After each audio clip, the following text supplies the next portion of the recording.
Housewife की अहमियत। माँ बेटे और बहू तीनों ही खाने की टेबल पर बैठकर खाना खा रहे थे।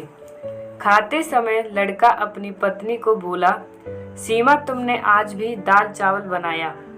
खाना बनाने में तो आलस मत किया करो तुम, बस हाउसवाइफ ही तो हो, तुम घर पर ही तो रहती हो। तुम्हें रसोई घर में कुछ अलग अलग खाना बनाना अच्छा नहीं लगता है क्या? क्यों रोज ही एक तरह का खाना बनाती हो? सीमा बोली, आज मैं बनाने वाली थी। मैं आज सूजी की खीर बनाने वाली थी, पर रसोई में सूजी खत्म हो गई। मैंने कल ही ऑर्डर किया था, पर अभी तक आया नहीं। कोई बात नहीं, मैं कल बनाऊंगी। रसोई घर में कुकर की सीटी बजती है और खाने के समय सीमा रसोई घर में आती है। रसोई घर में वापस आते वक्त डाइनिंग टेबल पर बैठकर सीमा बोली कि मैंने कुकर में आलू डाले हैं।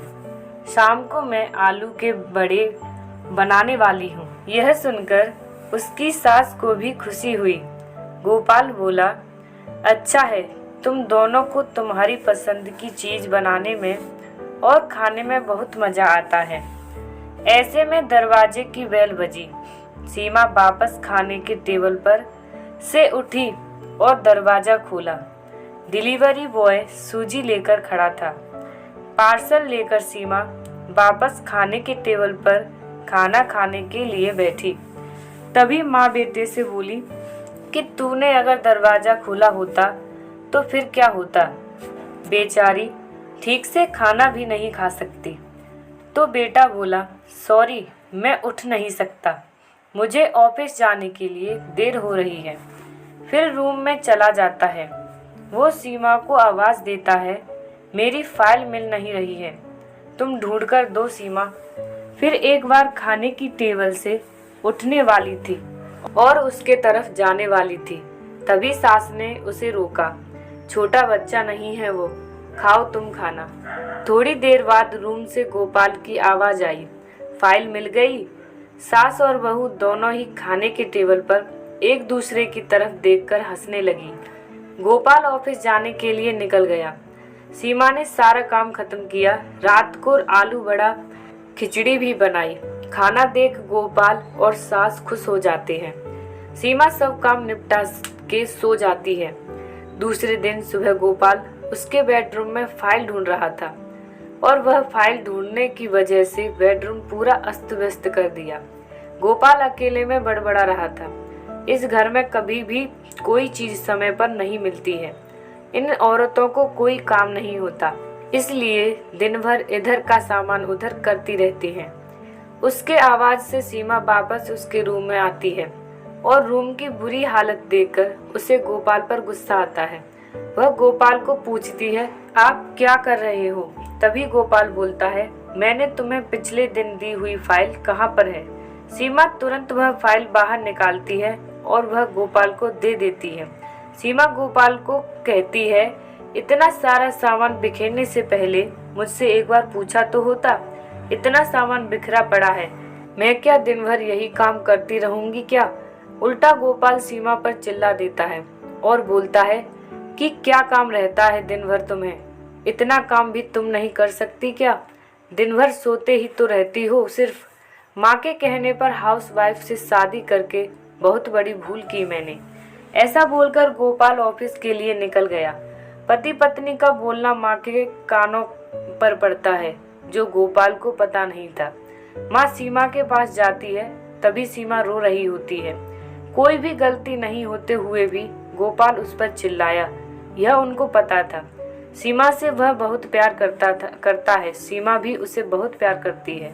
सास ने सीमा को शांत किया। फिर दोनों ने गोपाल को अच्छा सबक सिखाने के लिए प्लान बनाया।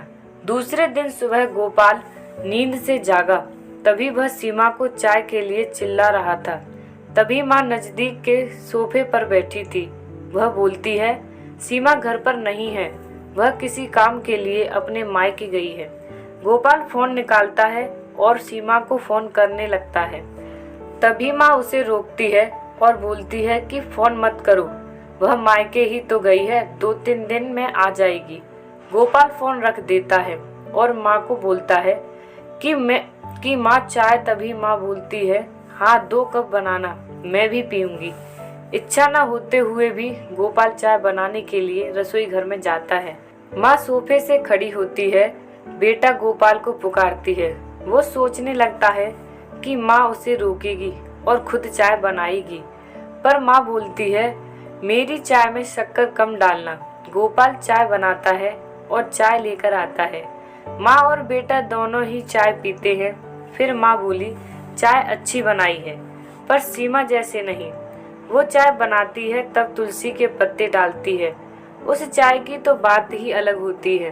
बेटा, कोई बात नहीं, अगली बार तुम चाय बनाओगे तब ध्यान में रखना। गोपाल उसकी माँ को देखते ही रह जाता है। थोड़ी देर बाद गोपाल उसकी माँ को बोलता है, माँ आज मैं मटर पनीर खाना चाहता हूँ। माँ फिर से गोपाल की तरफ देखकर बोली, अरे वाह, आज मेरा बेटा मटर पनीर बनाएगा और मुझे खाने के लिए देगा। अच्छा हुआ, बहुत दिनों में मटर पनीर खाने की इच्छा हो रही थी। तभी गोपाल बोला, अरे माँ, मटर पनीर आपको बनाने के लिए कहने वाला था। तभी उसे माँ बोली, नहीं बेटा, मेरे घुटने बहुत दुखते हैं, मैं इतनी देर रसोई घर में खड़ी नहीं रह सकती। तभी गोपाल उसका फ़ोन निकालता है और रेस्टोरेंट से ऑर्डर देने लगता है। तभी माँ उसे रोकती है और बोलती है, मुझे वह होटल का खाना पचता नहीं है, मुझे गैस हो जाती है और तुम मुझे बाहर का खाना खिलाने वाले हो क्या? शायद माँ से प्यार नहीं करते हो तुम गोपाल। तभी गोपाल खाना बनाने के लिए रसोई घर में जाता है। 1 घंटे बाद खाना तैयार होता है। 2 थाली में खाना लेकर गोपाल उसकी माँ के पास आता है। गोपाल ने दाल चावल बनाया, यह माँ देखती है। गोपाल को बोली, अरे बेटा, तू मटर पनीर बनाने वाला था ना? गोपाल बोला कि माँ यह आसान है बनाने के लिए। तभी माँ बोलती है, सीमा होती तो आज उसने मटर पनीर बनाकर मुझे खिला दिया होता, पर जाने दो, तुम्हारे हाथों का बना हुआ खाना कहाँ मैं रोज खाती हूँ। ऐसा बोलकर माँ खाना खाने के टेबल पर आकर बैठती है। चल दोनों साथ में खाना खाते हैं। गोपाल ने पहला निवाला मुंह में डाला ही था, तब माँ उसे बोली, अरे बेटा, दाल में नमक कम है, जा और नमक ले आ।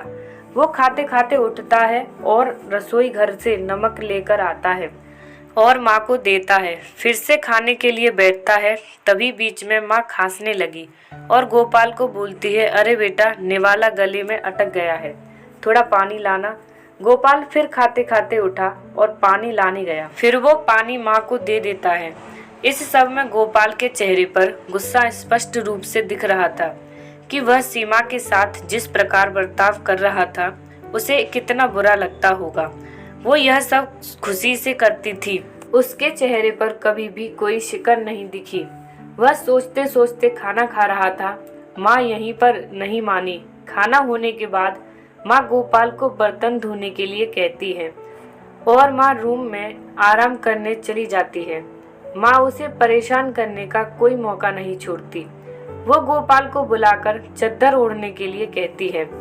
उसके बाद गोपाल रूम से बाहर जाता है तो उसे माँ रोकती है और एसी का टेम्परेचर कम करने को कहती है। अब इन सभी कामों की वजह से वह चिड़चिड़ करने लगता है, लेकिन कुछ भी नहीं बोल पाता।